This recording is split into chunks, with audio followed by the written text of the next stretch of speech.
muchas gracias por la iniciativa, por haber contado con nosotros, conmigo en particular, que, bueno, pues, en fin, vamos a debatir sobre cosas de las que no siempre se habla con mucha frecuencia, pero son de un enorme interés. Bueno, la cuestión está en el estado de la cuestión en relación con el cebro. Esta es la idea sugerida. Y yo lo he titulado también que si hubo cebras con una sola raya, porque como veremos en las descripciones, cuando se habla del cebro ibérico o la cebra ibérica, que con los dos nombres se conocía, pues en realidad se habla muy poco de rayas o incluso se describe solamente una raya, la que se llama raya de mulo, que recorre el dorso desde la crin a la cola. Bueno, vamos a empezar no por el principio, sino por el principio de la relación entre la idea que todos tenemos de cebra, es decir, la cebra o las cebras africanas, y esta cebra europea o ibérica.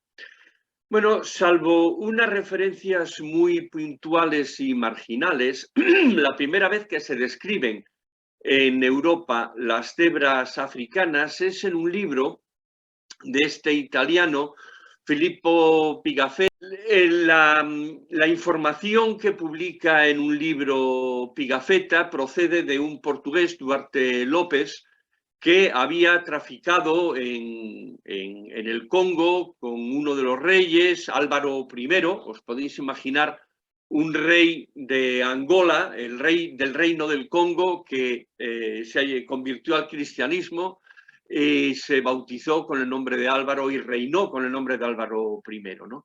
Entonces este Álvaro I quiere establecer relaciones directas con el Papa y con el rey de Portugal, que en aquel momento era Felipe II, y lo manda a Europa como embajador de su reino.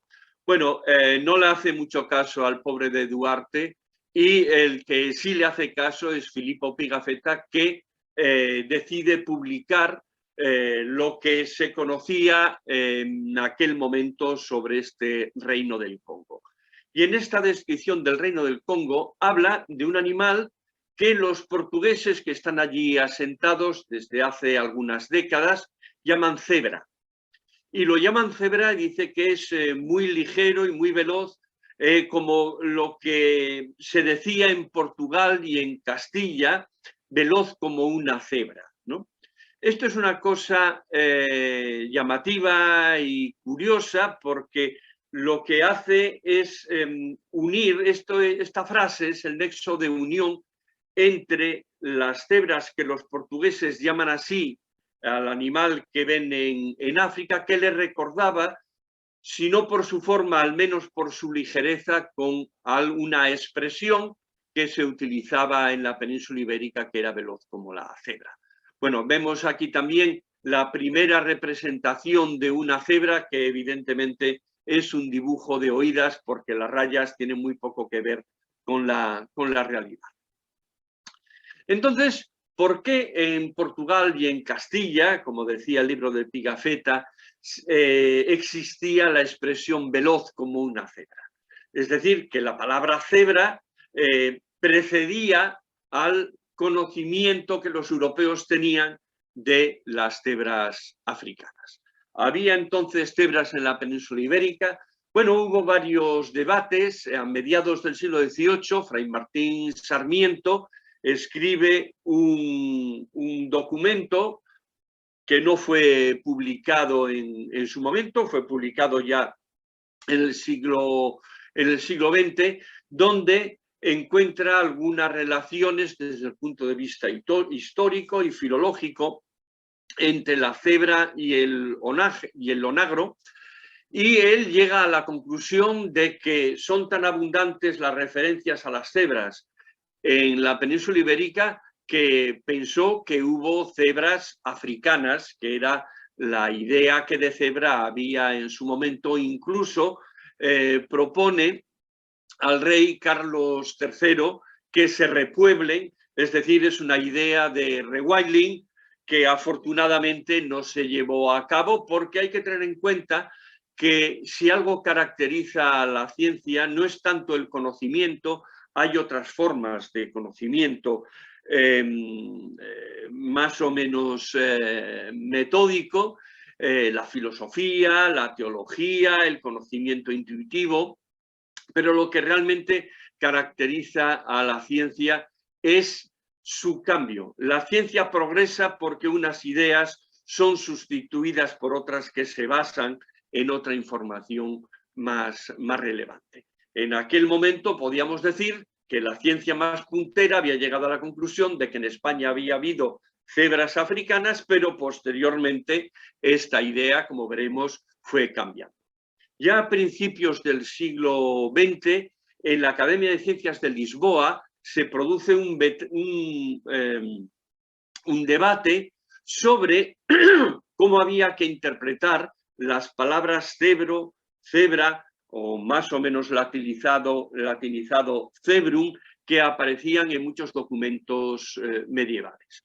Bueno, uno de los ponentes, Nunes, llega a la conclusión de que debe de ser un ciervo. Están hablando de ciervo por la similitud entre fonética entre las dos palabras, ¿no? La de cebro y la de cervo. Pero Paulo Merea concluye que no, que debía de ser un animal que ya no lo hay actualmente y que posiblemente fuera una cebra africana o un onagro asiático. Tanto el argumento de Nunes como el de Sarmiento parten de del conocimiento de una doble versión de una referencia a Ocebreiro en Galicia, ¿no? Justo en el Camino de Santiago, cuando entra en la provincia de Lugo, lo hace por este puerto y por este pueblo. Bueno, un historiador, un cronicón más bien, el obispo Sampiro habla de una invasión normanda en Galicia a finales del siglo X, que dice que estos normandos llegaron hasta Ocebreiro, pero en la primera versión se refiere a los montes del Cebreiro como Alpes Mons Ecebrari, mientras que una versión posterior, un par de siglos después, cambia esta expresión, esta palabra Ecebrari, por Onagrorum. Esto dio mucho que pensar a esta gente y es el punto de partida de investigaciones más profundas donde se encuentra esta equivalencia entre onagros cuando se escribe en latín y cebro o sus variantes cuando se escribe en lengua romanceada, sea portugués, castellano, aragonés o catalán. Pongo algunos ejemplos de los muchos que hay, ¿no? El Fuelo de Teruel habla de onagrus, lo que hay que pagar, 20 soldos, está hablando de lo que hay que pagar en las aduanas para poder vender estas pieles de onagro, de ciervo o de jabalí. El Fuero de Cuenca, de finales del siglo XII, en su versión latina habla de onagrorum, o sea, de los onagros, o de onagri, es decir, del onagro, que cuando se traduce al castellano, esta palabra referida a los onagros se convierte en la palabra que ellos habitualmente utilizaban, es decir, en cebro, una de las variantes, de las variantes más primitivas de lo que hoy llamamos cebro.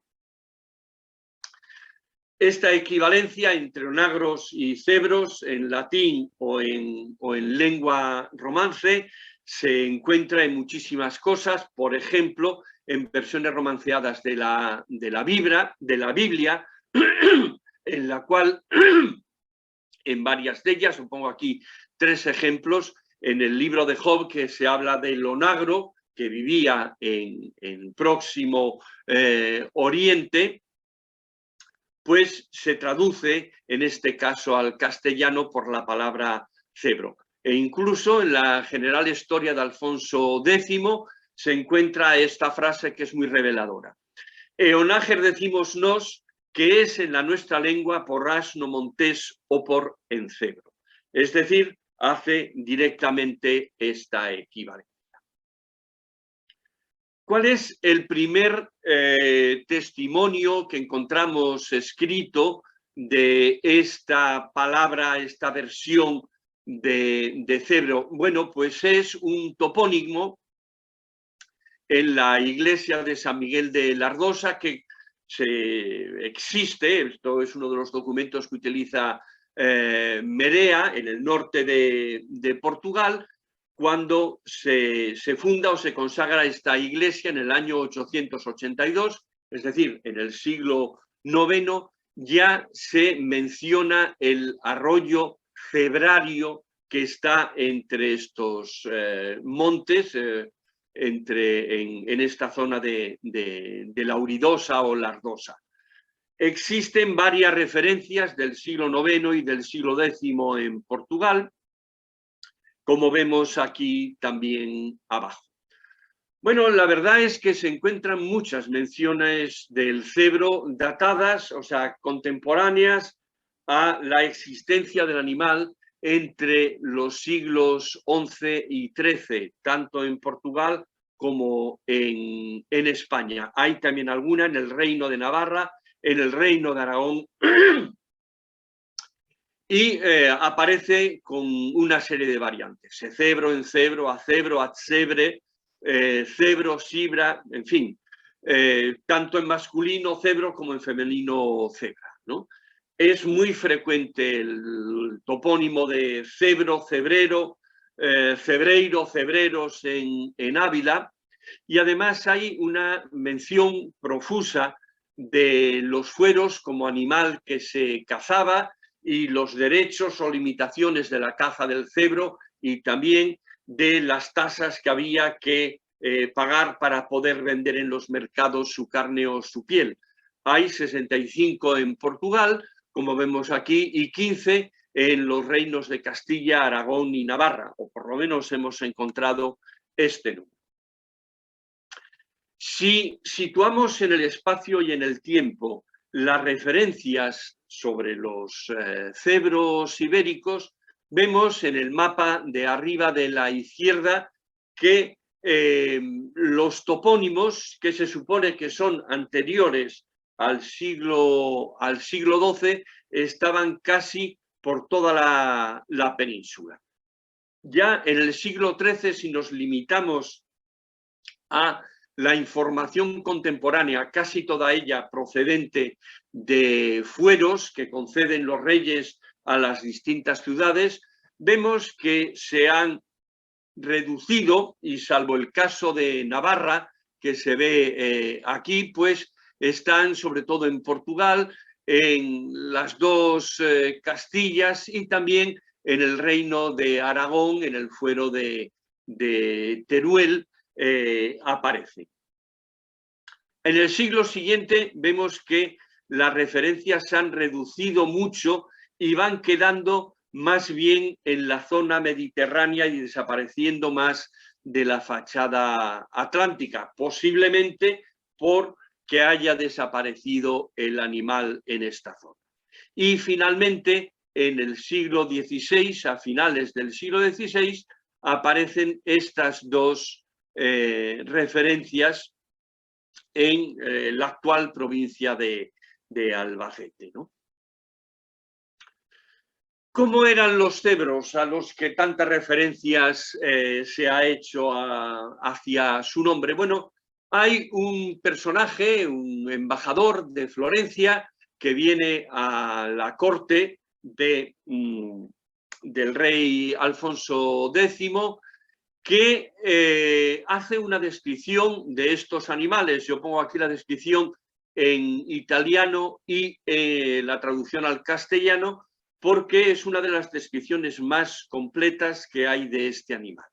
y dice: las cebras son un tipo de animales que habitan en parte de España, como es Castilla la Vieja, y son mayores que ciervos, es decir, nos dan una idea del tamaño.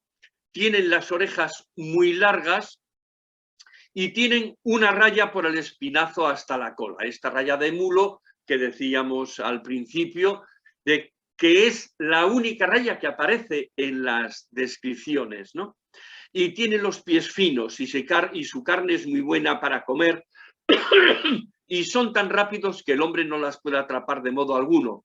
Recordamos la referencia a la velocidad de los cebros que decía Duarte López y que había transcrito Brunetto Latini, Pigafetta, 3 siglos después.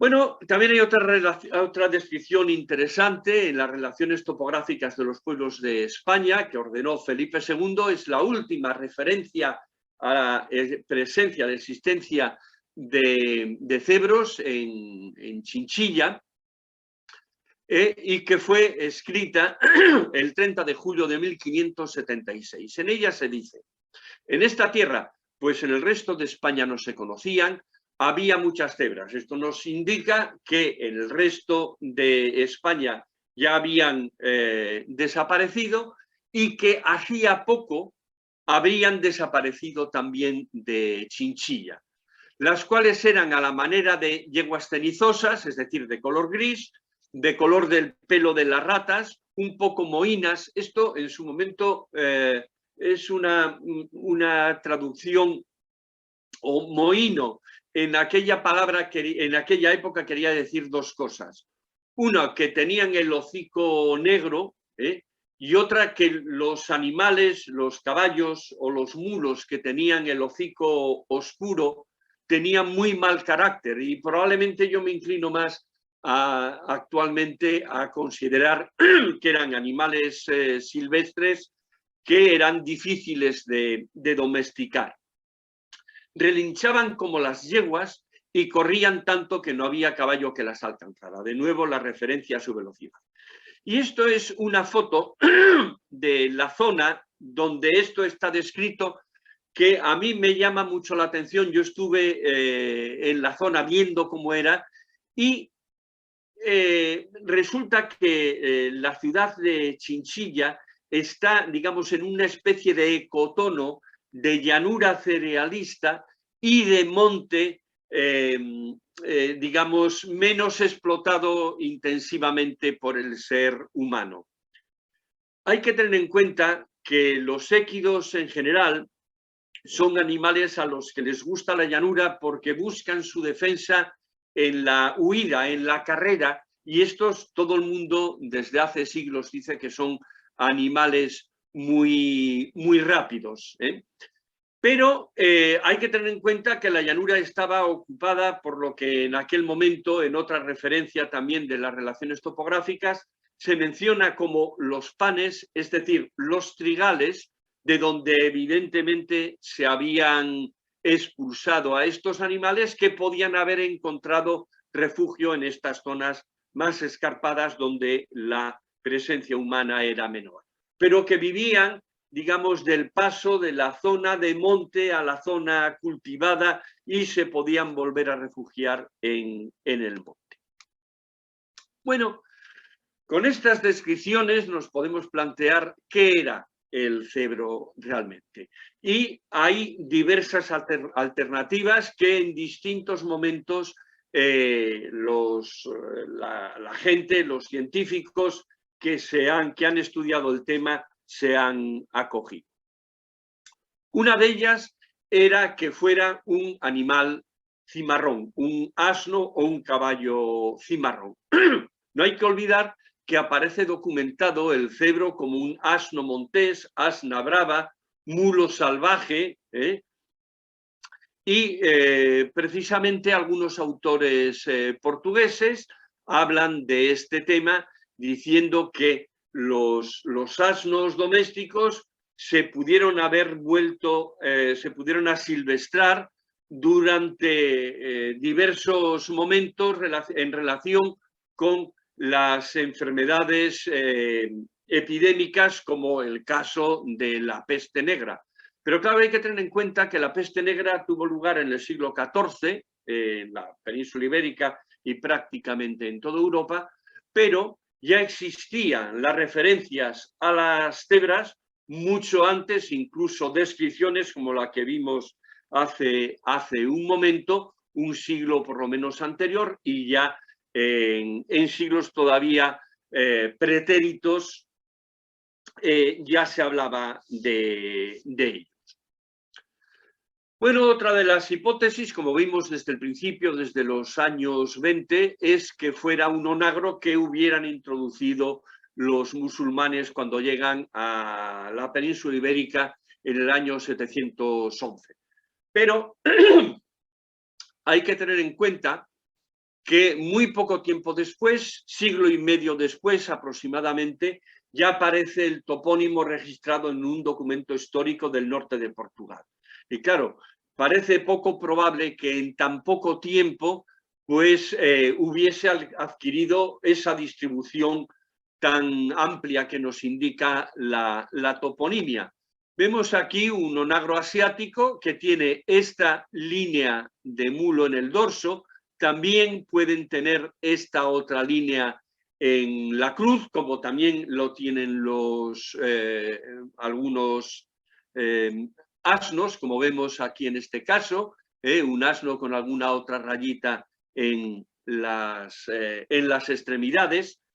Y claro, si era un caballo o era un caballino, era un onagro. Bueno, yo pongo aquí esta foto para que la miréis y os diga y os preguntéis qué os parece, si este animal era un caballo o un onagro.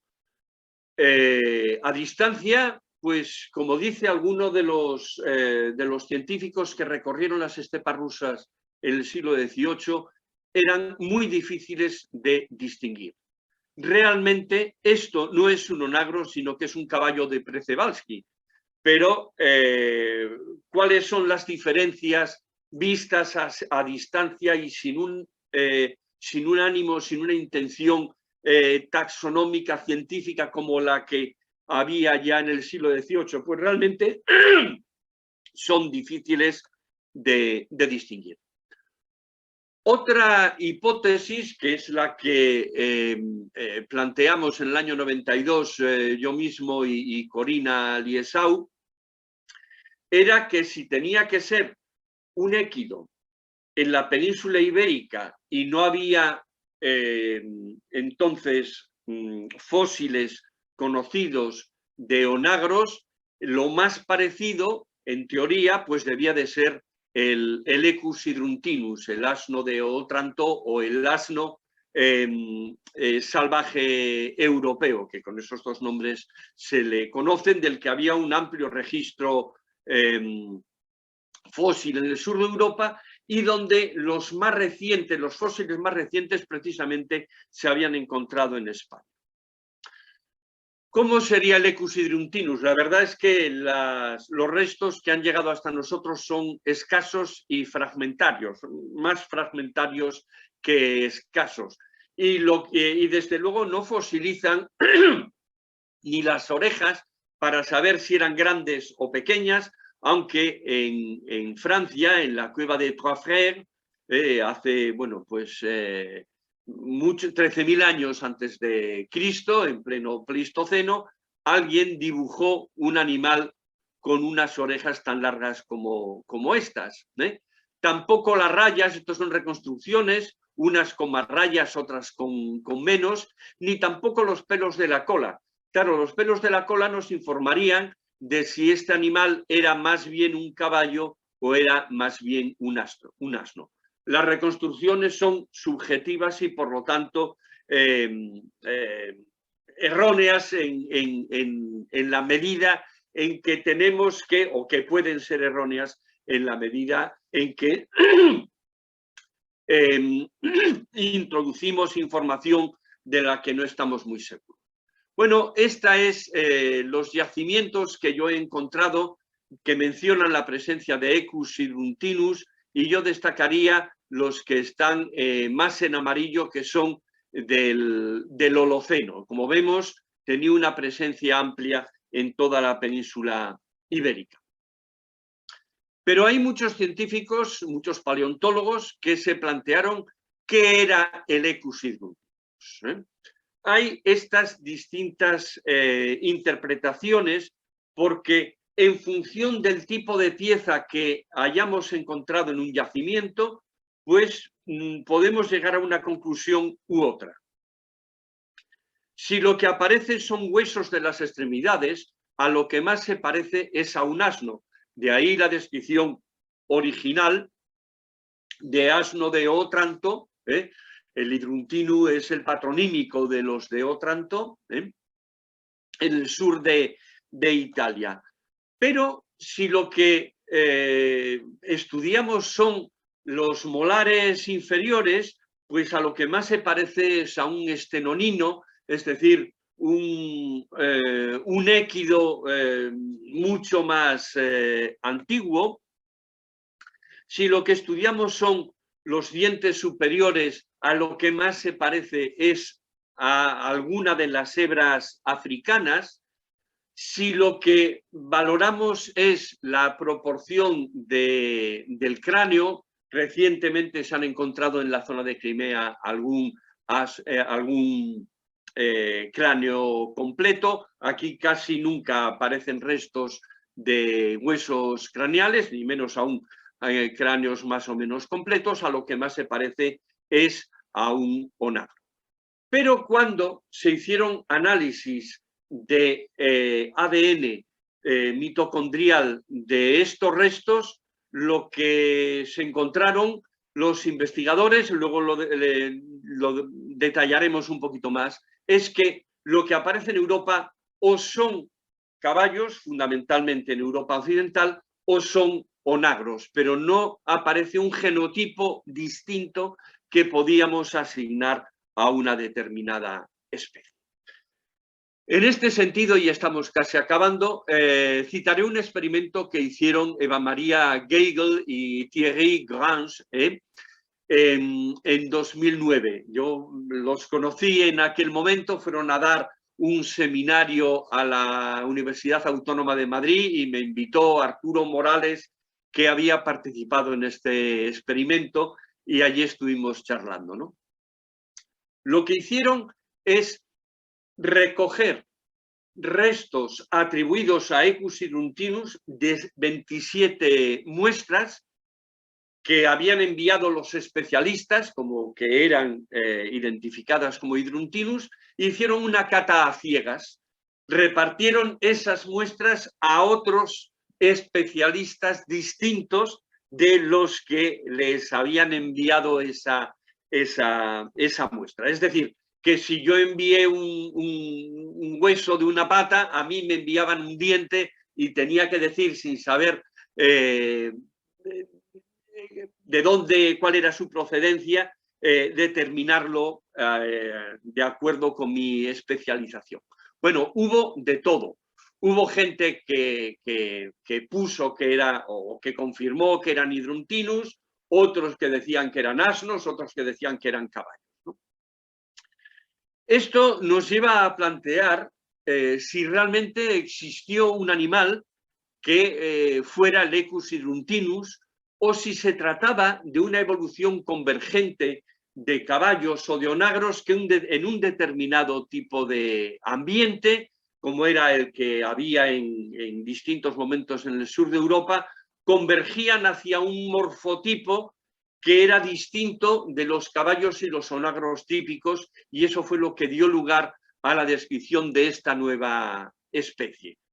También se habla de que pudo haber existido una hibridación o una introgresión de genes, y lo que sí aparece identificado genéticamente como onagro en el occidente de Europa son restos muy antiguos. Este de la cueva de Esclavina de Bélgica de casi 35.000 años, o estos de la Galería de las Estatuas de Burgos de 44.000 años. Pero todo lo que aparece más reciente en Europa occidental y concretamente en la península ibérica es todo caballo o ADN mitocondrial correspondiente al caballo. Y la última hipótesis es la de los caballos sorraya, que serían los descendientes posiblemente de un caballo ancestral que pervivió en la península ibérica. Esto lo formuló en concreto por primera vez en el año 89 este veterinario Cordeiro, este veterinario portugués. Se apoyaba, entre otras cosas, en algunas descripciones de caballos salvajes que se referían a algunos autores clásicos a la zona de Portugal, que a la zona de Lisboa, cerca de Lisboa, que fue donde se encontraron estos caballos de Sorraya, que bueno, tienen una historia a la que no vamos a entrar. Este es un dibujo de un Sorraya del año 26, publicado en el año 26, donde se ve estas líneas de cebraduras que llamamos ahora, este color gris que coincide más o menos con aquel color cenizoso que se describía, tienen desde luego la raya de mulo y otra serie de circunstancias. Vemos aquí dos ejemplos de sorraya. Además, hay que tener en cuenta la etimología aceptada actualmente de encebro o cebro, que procedería de una palabra o de dos palabras latinas, equusferus, evidentemente caballo salvaje en latín, que se unirían para dar una palabra, equiferus o equiferi, que sería una contracción como hipopótamo, es decir, caballo de río en griego, que se juntan las dos palabras para dar una palabra nueva que aparece en Plinio y aparece, como veis aquí, en Isidoro de Sevilla. Esta palabra equiferus se convertiría en eciferus, se pasaría de sonido Q o sonido K a sonido Z, que daría lugar a encebro, posteriormente a cebro y a la cebra, ¿no? Cuando se hicieron estudios genéticos para situar los caballos sorrayas, se vio que el caballo de Przewalski que vemos aquí tenía una relación genética relativamente próxima a los sorraya, y también algunos caballos portugueses, el caballo lusitano y el caballo marismeño que actualmente se encuentra en Doñana, que es genotípicamente o genéticamente están muy alejados de la mayor parte de las razas ibéricas, que serían introducciones posteriores, mientras que estos probablemente procedieran del caballo ancestral. ¿Qué podemos decir en este momento? Y esta ya es la última diapositiva. Bueno, pues sobre las distintas hipótesis hay dudas sobre la existencia de Equus hydruntinus, que no sabemos con seguridad si realmente existió o si lo que existió fue un onagro, pero en época muy antigua, hace 40.000 años, que desde luego no sería el que llegó al Holoceno, aunque se siguen describiendo restos de Equus hydruntinus en yacimientos recientes. No hay ninguna prueba de la hipótesis cimarrona ni de la introducción del onagro, que yo creo que realmente, bueno, pues hay que tenerla en cuenta porque hay que analizar todas las posibilidades, pero tiene pocas posibilidades. Y en este momento, la hipótesis que a mí me parece más robusta, más probable, es que realmente el cebro fuera un caballo salvaje. Por decirlo en otras palabras, el tarpán ibérico que sobrevivió en la zona de Polonia para dar el cónic, sobrevivió en la zona de Crimea, donde se extinguió el último tarpán de la estepa, y esto es donde hay más información que puede asimilarse a esta hipótesis, tanto pruebas filológicas e históricas como las que ya mencionamos. Las descripciones coinciden bastante bien con incluso otras descripciones de caballos salvajes que hace San Alberto Magno en Suiza. La proximidad genética de los Sorraya y de los caballos lusitánicos y marismecho, y además también cada vez se van produciendo más evidencias sobre la domesticación ibérica, es decir, que hubo un centro de domesticación del caballo en la península ibérica y no solo en las estepas rusas. Y nada más, con esto ya termino.